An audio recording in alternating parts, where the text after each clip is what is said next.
ನಮಸ್ಕಾರ ವೀಕ್ಷಕರೇ,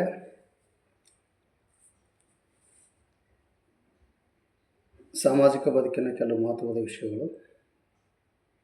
ವಿಚಾರಗಳು, ಆಲೋಚನೆಗಳು ಈ ವಿಡಿಯೋದಲ್ಲಿ ಹೇಳಿದ್ದೀನಿ. ಆಧ್ಯಾತ್ಮಿಕ ಕೆಲವು ಮಹತ್ವಪೂರ್ಣದಂಥ ವಿಚಾರಗಳು ಈ ವಿಡಿಯೋದಲ್ಲಿ ಹೇಳಿದ್ದೇನೆ. ಈ ಸಾಮಾಜಿಕ ಬದುಕಿನ ಜನರ ಭಾವನೆಗಳು, ಇಲ್ಲಿ ನಿಮ್ಮ ಜೀವನದಲ್ಲಿ ಯಾವಾಗಲೂ ನಿಮ್ಮ ಮನಸ್ಸು ಮತ್ತು ನಿಯತ್ತು ಸ್ವಚ್ಛವಾಗಿಡಿ ಮತ್ತು ನಿಮ್ಮ ಸ್ವಭಾವ, ನಂಬಿಕೆ ಸರಿಯಾಗಿ ಇಡಿ. ನಮ್ಮಲ್ಲಿ ನಮ್ಮ ಜೊತೆಯಲ್ಲಿ ಇದ್ದವರಿಗೆ ನಮ್ಮನ್ನು ಕಂಡು ಗೌರವ ಆಗಬೇಕು. ಜೀವನದಲ್ಲಿ ನಂಬಿಕೆ, ವಿಶ್ವಾಸ, ಪ್ರೀತಿ, ನಿಯತ್ತು, ಮನಸ್ಸು ಸ್ವಚ್ಛವಾಗಿದ್ದರೆ ಎಲ್ಲವೂ ಪಡೆದುಕೊಳ್ಳಬಹುದು. ಮನಸ್ಸು ಸ್ವಚ್ಛವಾಗಿಡಿ ಅಷ್ಟೇ. ಇಲ್ಲಿ ಒಂದು ಒಳ್ಳೆಯ ವಿಚಾರ ಅದೇನೆಂದರೆ, ಇಲ್ಲಿ ಮನುಷ್ಯನ ಸಹಿ ಮತ್ತು ಸ್ವಭಾವ ಯಾವತ್ತೂ ಬದಲಾಗುವುದಿಲ್ಲ.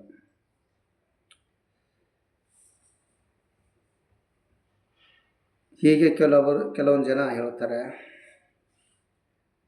ಆದರೆ ಬೆರಳಿಗೆ ಗಾಯ ಆದರೆ ಸಹಿ ಬದಲಾಗಬಹುದು, ಮತ್ತು ಮನಸ್ಸಿಗೆ ನೋವಾದರೆ ಮನುಷ್ಯನ ಸ್ವಭಾವ ಬದಲೇ ಆಗ್ಬೋದು. ಇವತ್ತು ಮನುಷ್ಯನು ಜೀವನದಲ್ಲಿ ಏನು ಬೇಕಾದರೂ ಕೊಂಡುಕೊಳ್ಬೋದು, ಏನು ಬೇಕಾದರೂ ಖರೀದಿ ಮಾಡ್ಬೋದು. ಮನೆ, ಬಂಗಲೆ, ಗಾಡಿ, ಬಂಗಾರ, ಬೆಳ್ಳಿ ಎಲ್ಲವೂ ಪಡೆದುಕೊಳ್ಬೋದು, ಕೊಂಡುಕೊಳ್ಬೋದು. ಆದರೆ ಜೀವನದಲ್ಲಿ ಮನುಷ್ಯತ್ವ ಪಡೆದುಕೊಳ್ಳಲು ಸಾಧ್ಯವಿಲ್ಲ. ಇದು ಹಣದಿಂದ ಖರೀದಿಸಲು ಆಗೋದಿಲ್ಲ, ಹಣದಿಂದ ಖರೀದಿಸಲು ಬರುವುದಿಲ್ಲ. ಕಾರಣ, ಈ ಮನುಷ್ಯತ್ವವು ತನ್ನ ಅಂತರಾಳದ ಮನಸ್ಸಿನಿಂದ ಬರುತ್ತದೆ. ಹಸಿದವನಿಗೆ ನೋಡಿ ಮುಖ ತಿರುಗಿಸಿಕೊಂಡರೆ ಅವನು ಶ್ರೀಮಂತ ಅಲ್ಲ. ಅವನಲ್ಲಿ ಹಸಿದ ಹೊಟ್ಟೆಗೆ ಅನ್ನ ಹಾಕುವ ಗುಣ ಇರಬೇಕು.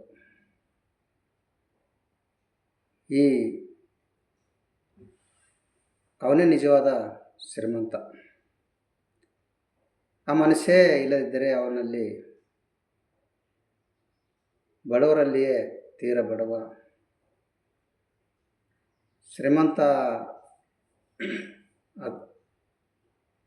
ಈ ರೀತಿ ಮನುಷ್ಯನ ಸ್ವಭಾವ ಇದ್ದರೆ ಅವನಿಗೆ ಶ್ರೀಮಂತ ಅಂತ ಯಾರೂ ಹೇಳೋದಿಲ್ಲ.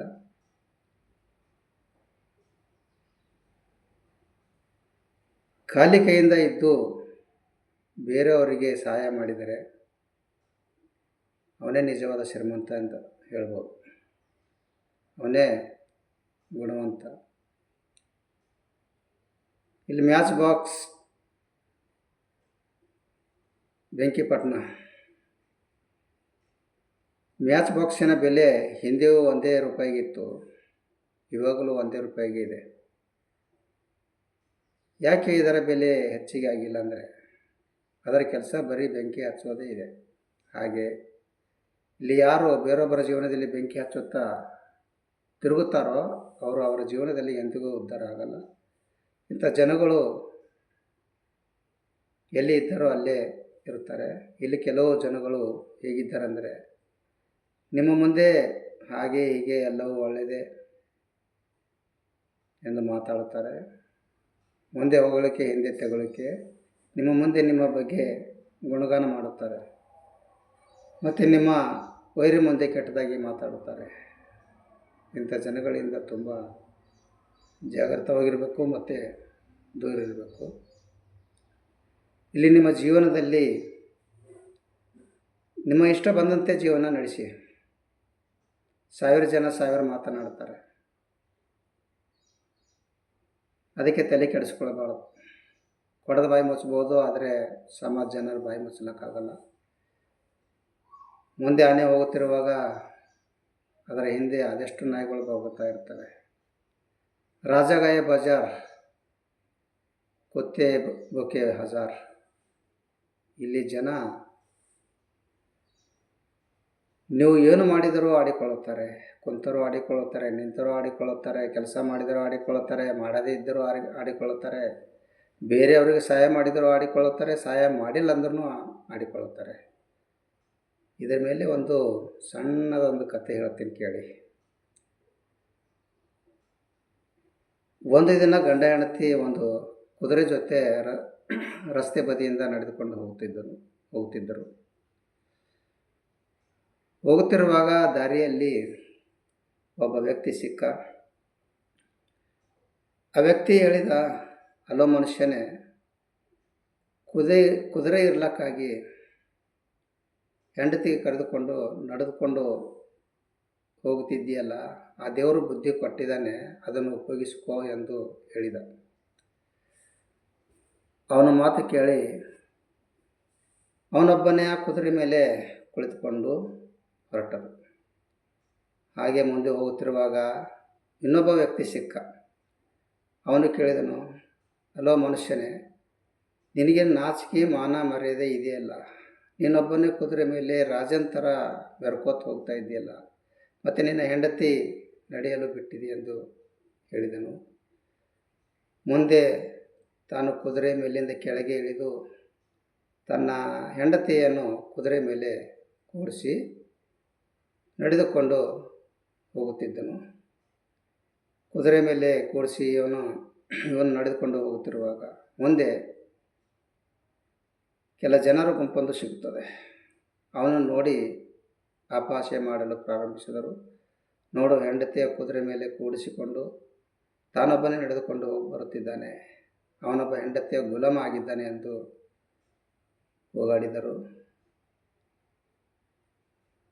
ಈ ಪ್ರಪಂಚದಲ್ಲಿ ಎಂಥ ಜನ ಇದ್ದಾರೆ ನೋಡಿ ಎಂದು ಆಡಿಕೊಂಡು ಹಾಗೆ ಮುಂದೆ ಹೋಗುತ್ತಿರುವಾಗ ಅವನು ಸಹ ಕುದುರೆ ಮೇಲೆ ಕುಳಿತುಕೊಂಡ. ಮುಂದೆ ಹೋಗುತ್ತಿರುವಾಗ ಇನ್ನೊಬ್ಬ ವ್ಯಕ್ತಿ ಸಿಕ್ಕ. ಎಲ್ಲೋ ಮನುಷ್ಯನೇ, ನೀನು ಮನುಷ್ಯನೋ ಅಥವಾ ಮೃಗನೋ? ಆ ಚಿಕ್ಕ ಕುದುರೆ ಮೇಲೆ ಗಂಡ ಹೆಂಡತಿ ಕುಳಿತುಕೊಂಡು ಹೋಗುತ್ತಿದ್ದಿರಲ್ಲ, ಅದರ ಗತಿ ಏನಾಗಿತ್ತು?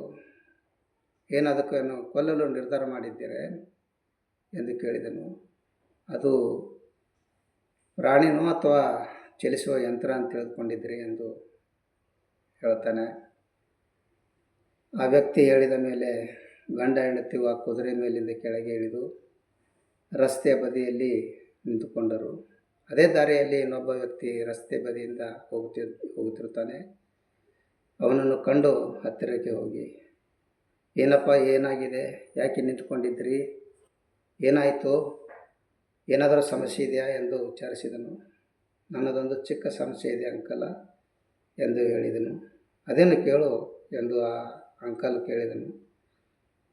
ಹಿಂದೆ ಆದಂಥ ಎಲ್ಲ ಕಥೆಯನ್ನು ಹೇಳಿದನು. ಓ, ಇಷ್ಟೇನಾ? ನೋಡಪ್ಪ, ಈ ಪ್ರಪಂಚದಲ್ಲಿ ಜನರು ನೀನು ಏನು ಮಾಡಿದರೂ ಆಡಿಕೊಳ್ಳುತ್ತಾರೆ. ಈ ಪ್ರಪಂಚ ಇಷ್ಟೇ, ಅದಕ್ಕೆ ತಲೆ ಕೆಡಿಸ್ಕೊಳ್ಬಾರ್ದು. ನಿನ್ನ ಪಾಡಿಗೆ ನೀನು ಹೋಗ್ತಾ ಇರು. ಒಂದು ಕಿವಿಯಿಂದ ಕೇಳಬೇಕು, ಇನ್ನೊಂದು ಕಿವಿಯಿಂದ ಬಿಟ್ಟು ಬಿಡಬೇಕು. ನಿನ್ನ ಇಷ್ಟ ಬಂದಂತೆ ಜೀವನ ನಡೆಸಿ, ನಿಮಗೆ ಹೇಗೆ ತಿಳಿತೋ ಹಾಗೆ ನಡೆದುಕೊಳ್ಳಿ. 100 ಜನ 100 ಮಾತನಾಡುತ್ತಾರೆ, ಅವರ ಮಾತಿಗೆ ಬೆಲೆ ಕೊಡದೆ ಹೋಗ್ತಾ ಇರಬೇಕು ಅಷ್ಟೆ. ನೋಡೋಣ, ಇಲ್ಲಿ ನಮ್ಮ ಜೀವನದಲ್ಲಿ ಯಾರೇ ಆಗಲಿ, ಅವರು ಹಣ, ಆಸ್ತಿ, ಅಂತಸ್ತು, ಅಧಿಕಾರ ಇವೆಲ್ಲ ನೋಡಿಕೊಂಡು ಬರೋವರನ್ನು ಯಾವತ್ತೂ ಸೇರಿಸಿಕೊಳ್ಬಾರ್ದು. ಮತ್ತು ಯಾರು ಅಂದ ಚಂದ ನೋಡಿಕೊಂಡು ಪ್ರೀತಿ ಮಾಡೋರನ್ನು ಯಾವತ್ತೂ ನಂಬಬಾರದು. ಆಸ್ತಿ ಅಂತಸ್ತು ನೋಡಿಕೊಂಡು ಬರುವ ಬಂಧುಗಳು ಯಾವತ್ತೂ ಹೆಚ್ಚು ದಿನ ಉಳಿಯುವುದಿಲ್ಲ. ಯಾವ ಕುರುಡನಿಗೆ ಕಣ್ಣು ಕಾಣಲು ಶುರುವಾಯಿತು, ತನಗೆ ಆಸರೆ ಆಗಿದ್ದ ಕೈಯಲ್ಲಿದ್ದ ಕೋಲನ್ನು ಬಿಸಾಕಿ ಬಿಡುತ್ತಾನೆ. ಮತ್ತು ನೀರಿನಿಂದ ತುಂಬಿದ ಬಿಸ್ಲೇರಿ ಬಾಟ್ಲಿ, ಅದರಲ್ಲಿ ಎಲ್ಲಿವರೆಗೆ ನೀರು ಇರುತ್ತೋ ಅಲ್ಲಿವರೆಗೆ ಮಾತ್ರ ಅದಕ್ಕೆ ಬೆಲೆ ಇರುತ್ತದೆ. ಖಾಲಿ ಆದ ತಕ್ಷಣ ಕೈಯಲ್ಲಿದ್ದ ಬಾಟಲಿಯನ್ನು ರೋಡಿನ ಮೇಲೆ ಬಿಸಾಕಿ ಬಿಡ್ತಾರೆ. ಹಾಗೆಯೇ ಕೆಲವು ಜನರು ನಮ್ಮ ಜೀವನದಲ್ಲಿ ಇರುತ್ತಾರೆ. ಎಲ್ಲಿವರೆಗೆ ಮನುಷ್ಯ ಉಪಯೋಗಕ್ಕೆ ಬರುತ್ತಾನೋ ಅಲ್ಲಿವರೆಗೆ ಉಪಯೋಗಿಸಿಕೊಳ್ಳುತ್ತಾರೆ. ಆಮೇಲೆ ಅವನನ್ನು ತಿರಸ್ಕರಿಸಲು ಪ್ರಾರಂಭಿಸುತ್ತಾರೆ. ಈ ನನ್ನ ವಿಡಿಯೋ ನಿಮಗೆ ಇಷ್ಟ ಆದರೆ ಲೈಕ್ ಮಾಡಿ, ಶೇರ್ ಮಾಡಿ, ಸಬ್ಸ್ಕ್ರೈಬ್ ಮಾಡೋದನ್ನು ಮರೆಯಬೇಡಿ. ದಯಮಾಡಿ ಸಬ್ಸ್ಕ್ರೈಬ್ ಮಾಡಿ. ಧನ್ಯವಾದಗಳು.